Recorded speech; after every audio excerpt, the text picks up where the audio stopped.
মানতেই হবে ভাই, হিরো আলম ভাই সেই একটা জিনিস, মানে বাংলাদেশের সম্পদ, তাকে সবার উচিত ভালো মতন সংরক্ষণ করে রাখা। তাকে যদি আমরা সংরক্ষণ না করি তাহলে এত বিনোদনের থেকে বঞ্চিত হব। আর আমার হিরো আলম ভাইয়ের কাছে আমার একটা অভিমান আছে, সেটা হলো আলম ভাই আপনি কেন ঘুমের ওষুধগুলো নিজে একা খাইলেন? ঘুমের ওষুধগুলো তো আমাদেরও খাওয়ার কথা ছিল। ঘুমের ওষুধগুলো আমাদের দিতেন, আমরা খেয়ে ঘুমিয়ে থাকতাম, যেন আপনার কষ্টগুলো না দেখতে হতো আমাদের। আর পারছি না আপনারা তো কষ্ট দেখতে। প্লিজ ওই দোকানের ঠিকানাটা দেন, যেই দোকান থেকে আপনি ঘুমের ওষুধগুলো কিনেছেন। ছোটবেলা দেখতাম কিছু বাচ্চারা খেলতে গিয়ে মারামারি করতো, ব্যথা পাইতো, তখন সে কি করতো? সবাইকে মারতো, প্লাস নিজে কানতো, আবার বাসায় যেয়ে বিচারও দিত।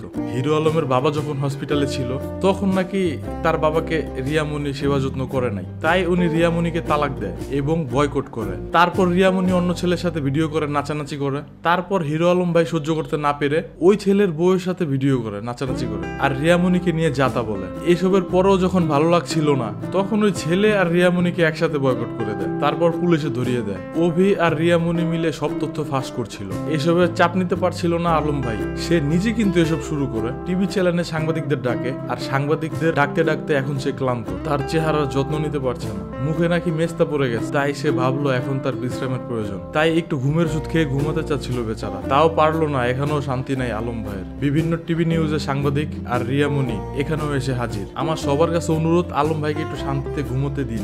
একটা ঘুম দিলে দেখবেন সবকিছু ঠিক হয়ে গেছে, তারপর আবার নতুন নতুন কন্ট্রোভার্সি আমাদের উপহার দিতে পারবে।